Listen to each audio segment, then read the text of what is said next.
everyone. I'm here to talk about IIITDM Kanchipuram and my experience there. I'm Fatima Naurin. I'm from Thrissur. I'm currently pursuing my third year BTech in Computer Science Engineering from IIITDM Kanchipuram.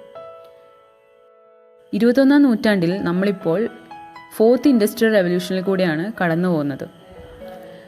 Traditional ആയിട്ടുള്ള manufacturing industrial practices എല്ലാം modern smart technology use ചെയ്തിട്ടുള്ള പ്രാക്ടീസസിലേക്ക് വഴിമാറിക്കൊണ്ടിരിക്കുന്ന ഒരു scenario ആണ് നമുക്ക് ചുറ്റും കാണുന്നത്. നൂതനമായ സാങ്കേതിക വിദ്യകൾ അരങ്ങ് കയ്യേറിക്കൊണ്ടിരിക്കുമ്പോൾ എഞ്ചിനീയർ എന്ന പദത്തിൻ്റെ അർത്ഥം വികസിച്ചു കൊണ്ടിരിക്കുകയാണ്. ഈ ഒരു സാഹചര്യത്തിലാണ് Indian institute of information technology design and manufacturing Kanchipuram എന്ന ഇൻസ്റ്റിറ്റ്യൂട്ടിൻ്റെ പ്രസക്തി കടന്നു വരുന്നത്. It is an institute of national importance funded by MHRD. Also, it is one of the first in India to integrate design, business, humanities and management courses into the undergraduate engineering curriculum.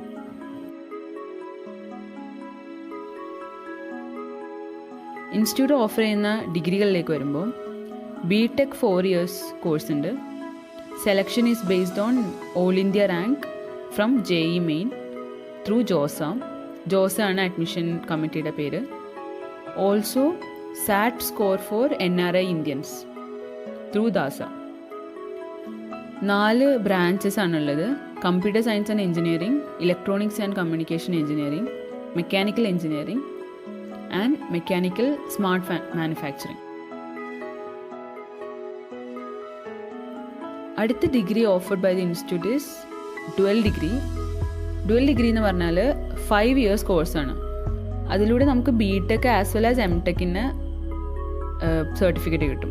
അപ്പോൾ 5 years കൊണ്ട് BTechും MTechും finish ആക്കാൻ പറ്റും. ഇതിനും selection is based on JEE mains through JoSAA and for NRI Indians it is based on SAT score through DASA. Dual ഡിഗ്രിക്ക് ഉള്ള branches എന്ന് പറഞ്ഞാൽ computer science and engineering plus system designs ഉണ്ട്, അതൊരു സ്പെഷ്യലൈസേഷനാണ്. അടുത്തതായിട്ട് electronics and communication engineering plus VLSI ഡിസൈനിൻ്റെ specialisation, പിന്നെ electronics and communication engineering plus communication system ഡിസൈനിൻ്റെ specialisation, mechanical engineering plus product design specialisation, പിന്നെ mechanical engineering plus advanced manufacturing specialisation. അങ്ങനെ 5 branches ആണ് ഡുവൽ ഡിഗ്രിയിലുള്ളത്. പിന്നെ ഇൻസ്റ്റിറ്റ്യൂട്ട് ഓഫർ ചെയ്യുന്നത് MTech courses ആണ്. അതിന് all India rank based on GATE ആണ് അഡ്മിഷൻ ക്രൈറ്റീരിയ വരുന്നത്. അതിനും ഈ പറഞ്ഞ പോലെ 4 ബ്രാഞ്ചസ് ആണുള്ളത്: mechanical engineering specialising in mechanical systems design, electronics and communication engineering specialising in electronic system design, electronics and communication engineering specialising in communication system design, mechanical engineering specialising in smart manufacturing. ഇങ്ങനെ 4 courses ആണ് MTechലൂടെ offer ചെയ്യുന്നത്. പിന്നെ PhD admission ഉണ്ട്. അത് institute entrance എക്സാമും ഇൻ്റർവ്യൂവും കഴിഞ്ഞിട്ടാണ് PhD admissions എടുക്കുന്നത്. ഈ കോഴ്സസ് എല്ലാം കഴിഞ്ഞാൽ മിക്ക സീനിയേഴ്സും ഹയർ സ്റ്റഡീസിലേക്കാണ് പോകുന്നത്. അപ്പോൾ BTech കഴിഞ്ഞാൽ റിസർച്ച് അല്ലെങ്കിൽ ഹയർ സ്റ്റഡീസ് അബ്രോഡും ആസ് വെൽ ആസ് ഇന്ത്യയിൽ തന്നെ IIT പോലത്തെ ഇൻസ്റ്റിറ്റ്യൂട്ട്സിലേക്കും ഹയർ സ്റ്റഡീസിന് പോകുന്നവരുണ്ട്. പിന്നെ കുറേ പേര് പ്ലേസ്മെൻ്റ് ആയിട്ട് പോകുന്നവരുണ്ട്. ഇപ്പം 2019-20 പ്ലേസ്മെൻ്റ് അനുസരിച്ച് 4 ഹയസ്റ്റ് പാക്കേജസ് ഉണ്ടായിരുന്നു 55 lakhs. പിന്നെ 7 ഓഫേഴ്സ് ഉണ്ടായിരുന്നു 40 lakhs above, 18 offers above 20 lakhs. അതൊക്കെയാണ് സാലറി വൈസ്. ഇതൊക്കെയായിരുന്നു ഓഫേഴ്സ്. NIRF റാങ്കിങ് അനുസരിച്ച് ഇൻസ്റ്റിറ്റ്യൂട്ട് ഇപ്പോൾ 182 ആണ് ഓൾ ഇന്ത്യയിൽ ഉള്ള റാങ്ക് 2020. നമ്മുടെ കോളേജിൽ ഇപ്പം അറൗണ്ട് 1500 to 1600 സ്റ്റുഡൻസ് ആണ് ഉള്ളത്. Faculties number of faculties around 50 or 40 ആണ്. ഇൻഫ്രാസ്ട്രക്ചർ എന്ന് പറയുമ്പം 51 acres ആണ് കോളേജിലുള്ളത്. ഒരു ചെറിയ കോളേജാണ് മറ്റ് കോളേജസിന് കമ്പയർ ചെയ്ത്. പിന്നെ 2011 എന്തോ ആണ് നമ്മളുടെ ഇൻഫ്രാസ്ട്രക്ചറൊക്കെ വന്നിട്ടുള്ളത്.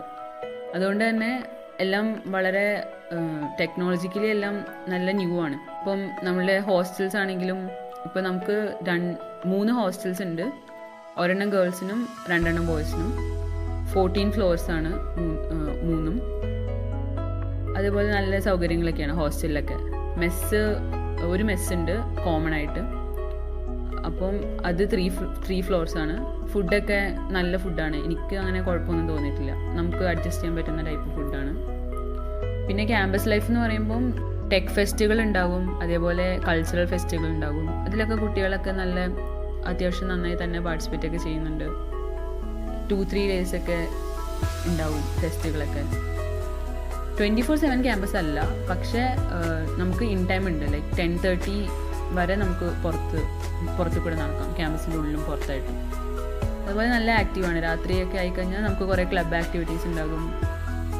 അതുപോലെ മെസ്സിൽ എന്തായാലും പോകണം, അപ്പോൾ എല്ലാവരും പുറത്തുണ്ടാകും. അങ്ങനെ നല്ലൊരു ക്യാമ്പസ് ലൈഫാണ്. പിന്നെ മ്യൂസിക് ക്ലബ്ബ്, അങ്ങനെ കുറേ ക്ലബ്ബുകളുണ്ട്. അപ്പോൾ അവരുടെയൊക്കെ പരിപാടികളൊക്കെ ഉണ്ടാവും. അപ്പം നമുക്ക് വി ക്യാൻ ജസ്റ്റ് ഗോ, അങ്ങനെ അവിടെ പോയിട്ട് ഇരിക്കാം. അപ്പം എന്തെങ്കിലുമൊക്കെ പരിപാടികൾ നടക്കുന്നുണ്ടാവും. അങ്ങനെ ക്യാമ്പസ് ലൈഫൊക്കെ ഉഷാറാണ്. പിന്നെ എനിക്ക് തോന്നിയിട്ടുള്ള ഒരു കാര്യം എന്ന് പറഞ്ഞാൽ ടെക്നിക്കൽ ക്ലബ്സ് ഉണ്ട്. അപ്പോൾ നമ്മൾ എഞ്ചിനീയറിംഗ് സ്റ്റുഡൻസ് ആയതുകൊണ്ട് ടെക്നിക്കൽ ക്ലബ്സിലേക്ക് നമ്മൾ കുറച്ചുകൂടിയും ആക്റ്റീവായിട്ട് പാർട്ടിസിപ്പേറ്റ് ചെയ്യണം, എന്നാലാണ് നമുക്കത് ബെനിഫിഷ്യൽ ആവുള്ളൂ. അതേപോലെ മറ്റ് കൾച്ചറൽ ക്ലബ്ബുകളുമുണ്ട്, അതെല്ലാം ആക്റ്റീവാണ്. അപ്പോൾ ഫാക്കൽറ്റീസിനെ പറ്റി പറയുകയാണെങ്കിൽ എനിക്ക് തോന്നിയിട്ടുള്ളത് നല്ല ക്വാളിഫിക്കേഷൻസ് ഉള്ള ഫാക്കൽറ്റീസാണ് എല്ലാവരും തന്നെ. അറൗണ്ട് 40 to 50 ഫാക്കൽറ്റീസേ ഉള്ളൂ. കാരണം സ്റ്റുഡൻസിൻ്റെ നമ്പർ കുറവായതുകൊണ്ട്. മിക്കവരും ക്യാമ്പസിൻ്റെ ഉള്ളിൽ തന്നെ ക്വാർട്ടേഴ്സിലൊക്കെ ആയിട്ടാണ് നിൽക്കുന്നത്. അപ്പോൾ ആ ഒരു ടൈം ബൗണ്ട് അല്ലാതെ അവർ വർക്ക് ചെയ്യുന്നത്. കാരണം അതിപ്പോൾ നമുക്ക് ഏത് ടൈമിൽ വേണമെങ്കിലും അവരുടെ ക്യാബിനിലൊക്കെ ചെന്ന് ഡൗട്ട് ചോദിക്കാം. അങ്ങനെ ഒരു അറ്റ്മോസ്ഫിയറാണ്. അതുപോലെ ഭയങ്കര ഡെഡിക്കേറ്റഡ് ആയിട്ട് എന്ത് ഡൗട്ട് ചോദിച്ചാലും പറഞ്ഞിരുന്ന് അങ്ങനെ ഭയങ്കര സപ്പോർട്ടീവായിട്ടുള്ള ഫാക്കൽറ്റീസാണ് എല്ലാവരും തന്നെ. അതാണ് വേറൊരു കാര്യം. ലൈക്ക് നമ്മളുടെ കോഴ്സുകൾ എന്ന് പറഞ്ഞാൽ ഡിസൈൻ ഓറിയൻറ്റഡ് ആയതുകൊണ്ട് 1st to 8th സെമസ്റ്റർ നമുക്ക് മിനിമം ഒരു ഡിസൈൻ കോഴ്സെങ്കിലും ഉണ്ടാവും നമ്മളുടെ കരിക്കുലത്തിൽ. അങ്ങനെ 8+ ഡിസൈൻ കോഴ്സസ് ആയിട്ടാണ് നമ്മൾ ഗ്രാജുവേറ്റ് ചെയ്യുന്നത്.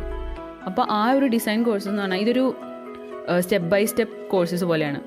അപ്പം ഫസ്റ്റ് എങ്ങനെ ഒരു പ്രോബ്ലം സ്റ്റേറ്റ്മെൻറ്റിനെ അപ്രോച്ച് ചെയ്യാം, എങ്ങനെ ഒരു പ്രൊഡക്റ്റ് ഡിസൈൻ ചെയ്യാം, എങ്ങനെ അത് മാർക്കറ്റ് ചെയ്യാം, അങ്ങനെയാണ് കോഴ്സുകൾ ഡിസൈൻ ചെയ്തിട്ടുള്ളത്. അപ്പോൾ അവസാനം നമ്മൾ ഗ്രാജുവേറ്റ് ചെയ്യുമ്പോഴത്തേക്കും നമുക്ക് പ്രൊഡക്റ്റ് ഡെവലപ്മെൻറ്റ്, ഡിസൈൻ, ബിസിനസ് അങ്ങനെയുള്ള മേഖലകളിൽ ഒരു വളരെ ബേസിക് ആയിട്ടുള്ള ബ്രോഡായിട്ടുള്ള അണ്ടർസ്റ്റാൻഡിങ് ഉണ്ടായിട്ടുണ്ടാകും.